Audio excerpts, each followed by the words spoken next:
We'll start with our Pangea model. That is this one here, this beautiful Ferrari red colored bicycle. Like most of our bikes, it's available with your choice of 30 different freebie colors. So we can talk about some different colors later because I think the main point here is let's talk about some of the features of this bike. Now, the Pangea, like the other three models I'm going to show you, is available with some different drivetrain choices. This one, you can see this feature here. This is the Gates drive belt. The Gates drive, also called carbon drive, is a carbon reinforced carbon Kevlar drive belt.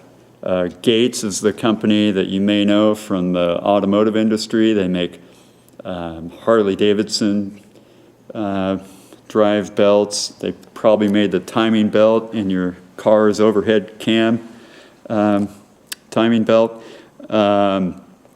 They make a lot of transmission products. The interesting thing about the Gates belt, when they first came out, people were very excited, and of course people are still excited about them because of their durability. They stay clean, no dirt, no fuss, no muss. However, because it's not a traditional chain drive, it doesn't work with a derailleur system. Those are derailleurs on this bike over here, and we'll get into this bike later. But the first Gates belt-equipped bikes came with probably most commonly a single-speed hub, and nothing wrong with that. But if you want to go over mountains, carrying gear, be able to control your cadence and pedal efficiently, most people want some sort of gearing range so that you have low gears to go up the hills, medium gears for flat land, rolling terrain, and higher gears for when you're going downhill or have a strong wind at your back. So Rohloff is this wonderful 14-speed hub here. And inside this hub is a planetary gearing system. And I'll give you a link to Rohloff's website so you can see more about what they do in detail. But if you haven't heard of Rohloff, it's a fascinating company. It's a German company. They've been building these hubs for, I think about 15 years now.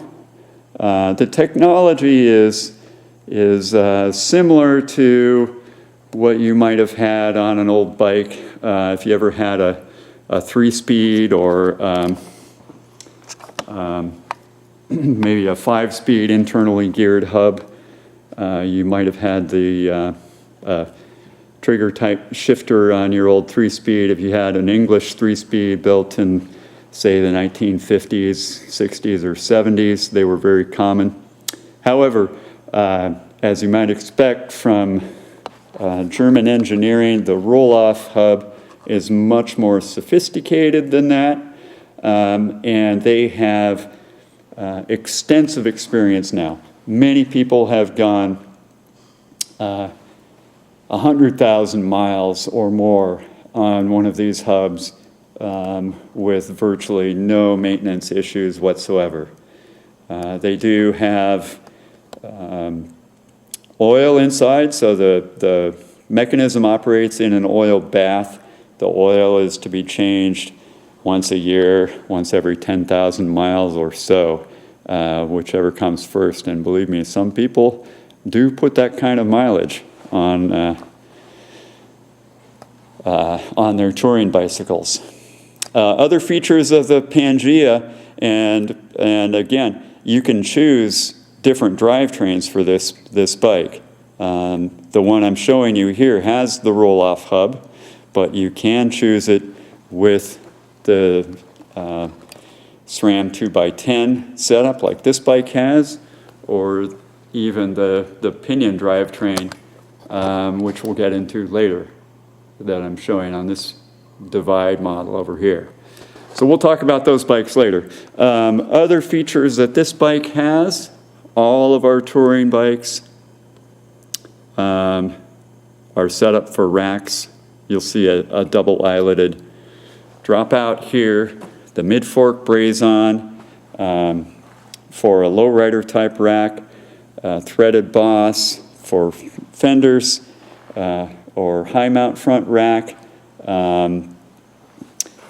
On the rear as well, we have double eyelets. So this is for your rack and fender. You've got upper rack mounts here.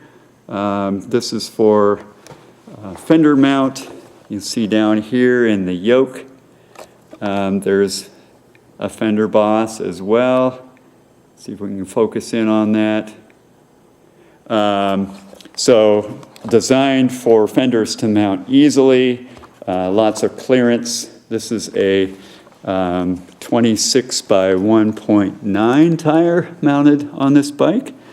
And you can see there's capacity for larger tires as well. We want you to have plenty of room for fenders, of course, and mud clearance. It is equipped with post-mount disc brakes. And these are the TRP Spike model.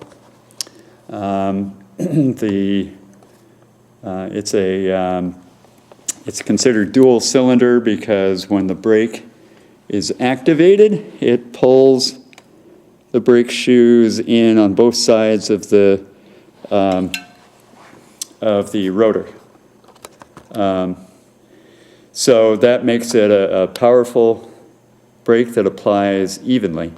Very nice. Let's see, what else?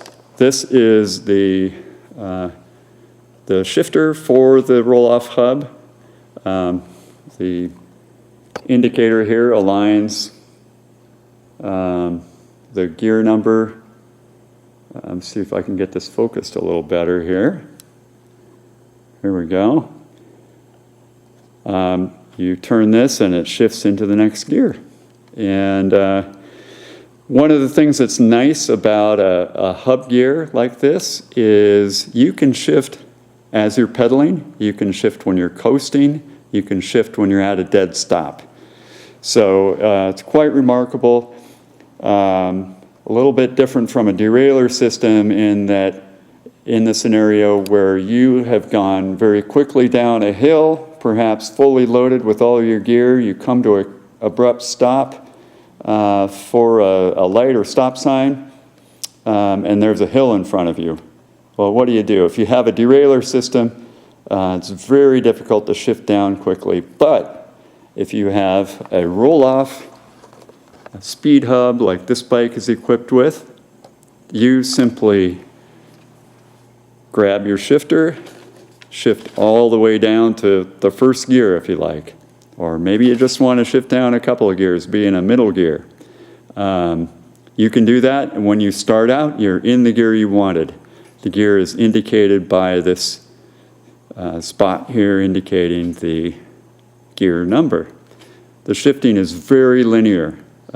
These steps from gear to gear are incrementally about as perfect as they could be.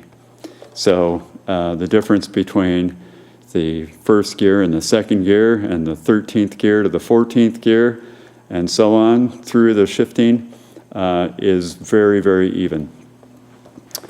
Great bike, handles a full load very, very well. The gear range of the roll-off is equivalent to a wide range derailleur setup.